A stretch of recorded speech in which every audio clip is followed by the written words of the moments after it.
ओम शांति।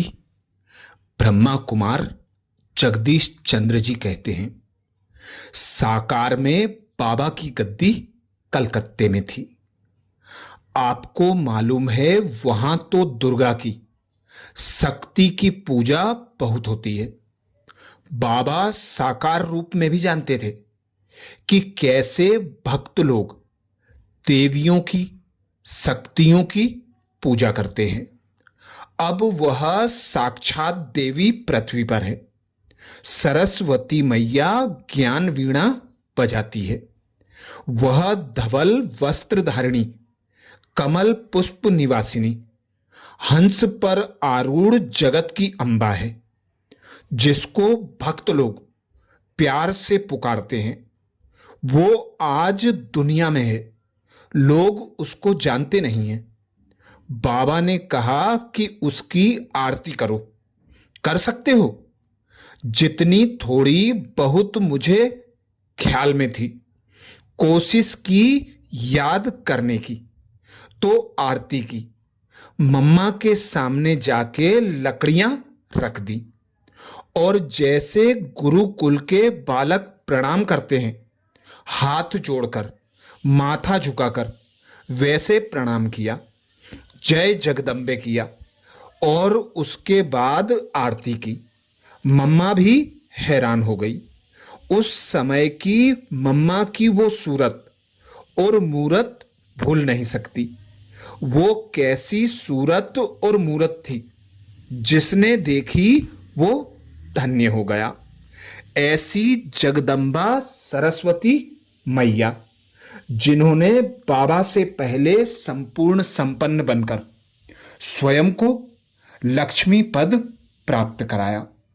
ऐसी मम्मा की दिनचर्या में विशेष, मम्मा अमृत वेले 2 बजे उठकर अकेले में योग करती थी। वह 3:30 बजे तैयार होकर बाहर आती थी। 4 बजे से 5 बजे तक सामूहिक योग होता था। उसमें मम्मा अवश्य आती थी। उसके बाद स्नान आदि नित्य कर्म पूरा करती थी। नाश्ते के बाद 9 बजे प्रातः मुरली क्लास होती थी। उसमें भी मम्मा अवश्य आती थी। उसके बाद एक दिन एक एक बहन को संदली पर बिठाकर ज्ञान की कोई ना कोई पॉइंट पर समझाने के लिए कहती थी। इस प्रकार मम्मा सबको भाषण करना, क्लास करना सिखाती थी। उसके बाद सेवा करते थे। दोपहर के भोजन के बाद विश्राम होता था। मम्मा 5 बजे ऑफिस में बैठती थी और यज्ञ वत्सों को टोली खिलाती थी। जब हमें कभी कभी मम्मा से टोली खाने का मन होता था, तो हम वहां जाकर मम्मा से टोली लेते थे। बाद में मम्मा ऑफिस का कामकाज देखती थी। रात्रि भोजन के बाद मम्मा कचहरी कराती थी। बाबा जो ज्ञान के पॉइंट सुनाता था, मम्मा सुनते ही उन्हें धारण कर लेती थी। मम्मा खुद धारणा मूर्त होने के कारण धारणा की क्लास ही ज्यादा कराती थी। वो क्लास सबको बहुत आकर्षित करती थी। मम्मा ने अमृत बेला कभी मिस नहीं किया। एक बार मुंबई में एक मंत्री जी मम्मा से मिलने आए। मंत्री जी के जाते जाते रात के 12 बज गए। दूसरे दिन मम्मा अपनी दिनचर्या के अनुसार सुबह 2 बजे ही उठी। उनसे पूछा गया, मम्मा आप तो करीब 1 बजे सोई होंगी, फिर आप अपने समय पर इतनी जल्दी कैसे उठ गई? तब मम्मा ने कहा, देखो, उस मिनिस्टर की अपॉइंटमेंट के कारण मैं रात को जाग सकती हूं, तो सवेरे अमृत बेले मेरी अपॉइंटमेंट हमारे पीयू के साथ होती है। यह हम कैसे मिस कर सकते हैं? मम्मा ने कभी अमृत बेला मिस नहीं किया। मम्मा कुशल प्रशासक के रूप में छोटी उम्र में ही यज्ञ कारोबार की जिम्मेवारी संभालने के निमित्त बनी और सभी के दिलों को जीत लिया। मम्मा सदैव कहा करती थी कि किसी के भी अवगुण का चिंतन ना कर, सदा गुणग्राही बनना चाहिए। सभी आत्माओं की विशेषताओं को देखो, हंस की तरह मोती चुगने वाले बनो। मातेश्वरी जी का यज्ञ से बहुत स्नेह था। वे कहा करती थीं कि यज्ञ की कोई चीज बेकार नहीं जानी चाहिए। एक बार की बात है कि यज्ञवत्स गेहूं साफ करके बोरी में भर चुके थे। कुछ गेहूं इधर उधर बिखरे हुए थे। मातेश्वरी जी ने ध्यान दिलाते हुए बड़े ही स्नेह से कहा कि एक एक गेहूं का दाना एक एक मोहर के बराबर है। वे यज्ञ की एक एक चीज की कीमत जानती थी एवं बतलाती भी थी। वे कुशल प्रबंध थी। मम्मा एक एक चीज की कीमत जानती थी एवं बतलाती भी थी। वे कुशल प्रबंधक थी। यज्ञ वत्स की स्थूल के साथ साथ सूक्ष्म एवं आध्यात्मिक पालना पर भी उनका विशेष ध्यान रहता था। शिव बाबा हमेशा कहते थे कि बाबा नंबर 1 है, परंतु तुम्हारी मां तो +1 में गई। मम्मा के चेहरे पर हमने कभी उदासी नहीं देखी। उनका सदैव मुस्कुराता हुआ चेहरा था। मम्मा का एक एक बोल सुख देने वाला था। मम्मा के दृढ़ता भरे बोल सदैव औरों को भी दृढ़ संकल्पधारी बनाते थे। मम्मा की दृष्टि पाते ही कईयों को अशरीरीपन का अनुभव होता था। मम्मा की शीतल गोद जन्म जन्मांतर के विकारों की तपन बुझाने वाली थी। अनोखा अनुभव था। मम्मा बाबा को फॉलो अर्थात अनुसरण करने में नंबर 1 बनी थी। इसलिए बाबा की सारी दिनचर्या सवेरे से लेकर रात तक कैसे चलती थी उसको सुनकर फॉलो करती थी। मम्मा चलते चलते बच्चों से पूछती थी, बच्ची बाबा को कितना याद करती हो, बाबा से कितना प्यार करती हो। इस प्रकार ज्ञान की लोरी के साथ योग का भी विशेष ध्यान खिंचवाती थी। मम्मा जब दृष्टि देती थी तो उनकी आंखें चमकती थी, जैसे कि उन आंखों से बाबा देख रहा हो। मम्मा की दृष्टि से उनका संपूर्ण स्वरूप दिखाई पड़ता था। मम्मा ऐसे लगती थी कि वे यहां की नहीं हैं, वे ऊपर से आई हैं। वे देहधारी नहीं लगती थी, सूक्ष्म शरीरधारी लगती थी। उनकी दृष्टि में इतनी ताकत थी कि जिसको भी वे देखती थी उसके विचार ही बदल जाते थे। जब भी कोई मम्मा को देखता था तो उनके चारों ओर सफेद लाइट ही लाइट दिखाई पड़ती थी। ऐसे लगता था कि मम्मा शरीर में नहीं है, ऊपर सफेद प्रकाश में रहती हैं, फरिश्ता नजर आती थी। मम्मा दिन रात बाबा को याद करती थी। हम कभी रात को उठकर दरवाजे के सुराख से देखते थे तो मम्मा कुर्सी पर बैठी नजर आती थी। कभी बालकनी में बैठ योग करती थी, कभी चांदनी में बैठ योग करती थी। मैं समझती हूं कि योग से ही मम्मा इतनी महान बनी। मम्मा ने कभी अपनी तरफ इशारा नहीं किया। मम्मा हमेशा कहती थी, मम्मा हमेशा कहती थी, मेरी मम्मा को याद करो, मेरी उस मां को याद करो, अर्थात शिव बाबा को याद करो। मम्मा के देखने का ढंग ही विचित्र था। जैसे बाबा हमें देखते हैं और उनको देखते ही हम सब कुछ भूलकर एक अतीन्द्रिय अनुभव में चले जाते हैं। उसी प्रकार मम्मा की दृष्टि, मम्मा का चेहरा इतना रूहानी था कि सामने वाला अपने को दुनिया से निराला अनुभव करता था। मम्मा हो अथवा बाबा हो, दोनों में कोई भी हमें योग कराते थे तो हम यहां नहीं रहते थे, कहीं दूर चले जाते थे, अनुभवों में खो जाते थे। उस समय हमें प्रैक्टिकल अनुभव होता था कि हम परम धाम में हैं। 4-5 घंटे तक भी हम सब और मम्मा बाबा एक ही मुद्रा में बैठे योग में रहते थे। शरीर बिल्कुल टस से मस नहीं होता था। मम्मा में एक और विशेष बात थी, वे कभी किसी को समय देकर नहीं मिलती थी। जो बच्चे जब भी चाहें, किसी भी हालत में चाहें, उनसे मिल सकते थे। मम्मा का वो व्यवहार अथवा पार्ट कहें असाधारण था। हमने देखा कि अन्य सब बहुत हंसते थे, बहलते थे, रमणीकता में आते थे, लेकिन मम्मा कभी नहीं।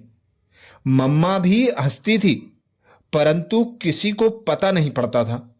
शब्द रहित हंसी होती थी, वह मधुर मुस्कान होती थी। ज्ञान ध्यान योग के सिवाय और किसी में आसक्ति नहीं होती थी। अन्य लोग बाबा के साथ खेलना, रास करना आदि करते थे, लेकिन मम्मा नहीं। इसका अर्थ यह नहीं कि मम्मा हर बात से किनारा करके अलग रहती थी, नहीं। मम्मा सब कार्यक्रम जैसे पिकनिक, घूमना फिरना, खेल पाल आदि में जाती थी, परंतु अपने पुरुषार्थ में मगन रहती थी। ये सब क्रियाकलाप साक्षी होकर देखती थी। इस प्रकार मम्मा का स्वपुरुषार्थ बहुत तीव्र था। मम्मा ने कभी अपना पुरुषार्थ ढीला नहीं छोड़ा। मम्मा का स्वपुरुषार्थ बहुत था। मैंने मम्मा में हमेशा यह देखा कि वे ज्यादा लौकिकता अर्थात ब्राह्ममुखता में नहीं गई। इधर उधर की बातें अर्थात ज्ञान योग धारणा पुरुषार्थ के अलावा और कोई बात हमने कभी मम्मा के मुख से नहीं सुनी थी। पहले यह सिस्टम अर्थात पद्धति थी कि जो भी बात करेगा वह उस दिन की मुरली की पॉइंट से शुरू करेगा और अंत भी मुरली की पॉइंट से ही करेगा। बाबा या मम्मा किसी को भी पत्र लिखते थे तो भी उस पत्र के आरंभ में और अंत में उस दिन की ज्ञान मुरली की पॉइंट अथवा धारणा की पॉइंट अथवा योग की पॉइंट लिखते थे। जब मम्मा योग में बैठती थी अथवा दूसरों को दृष्टि देती थी, उस समय हरेक को विचित्र अनुभव होते थे। मम्मा के स्थूल स्वरूप की बजाय लाइट का स्वरूप ही नजर आता था। जब मम्मा सामने बैठती थी तो जैसे हम कहते थे कि अव्यक्त वातावरण बनाओ, विदेही अवस्था में रहो, डेड साइलेंस में रहो, वह सब सहज ही हो जाता था। भले ही सब ब्रह्मावत्स जानते थे कि मम्मा कुमारी है, लेकिन उनको जो भी देखता था मां का, देवी का, फरिश्ते का दर्शन होता था। देह भान होता ही नहीं था।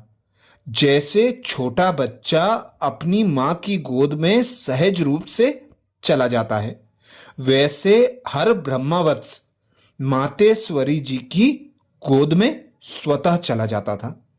मम्मा को योग लगाना नहीं पड़ता था, किंतु वह निरंतर सहज व स्वतः योगिन थी। मन मनाभव मध्याजी भव के मंत्र को वह स्वाभाविक रूप में धारण किए हुए थी। ऐसा लगता था जैसे कि उनकी बुद्धि सदा परम धाम में लटकी हुई हो। तथा अतीन्द्रिय सुख का अनुभव कर रही हूं। वह जब योगनिष्ठ होती थी तो वातावरण में सन्नाटा छा जाता था। अन्य व्यक्तियों को शांति एवं शक्ति के शक्तिशाली प्रकंपन अनुभव होते थे। उनमें योगियों के समस्त लक्षण विद्यमान थे, जिस कारण उनका व्यक्तित्व बहुत प्रभावशाली था। जैसे कोई चिड़िया घास अथवा अनाज के दाने को पहले टुकड़ा टुकड़ा करती है और बाद में अपने बच्चों के मुंह में डालती है, वैसे मम्मा भी बाबा के गुह्य ज्ञान को पहले अपने में धारण कर, अनुभव कर, उसको सहज बनाकर हम बच्चों को सुनाती थी। मम्मा ज्ञान को इतना सरल बनाकर सुनाती थी कि ईश्वरीय ज्ञान से अनजान व्यक्ति को भी ज्ञान समझ में आ जाता था, उसकी बुद्धि में बैठ जाता था और वह खुश हो जाता था।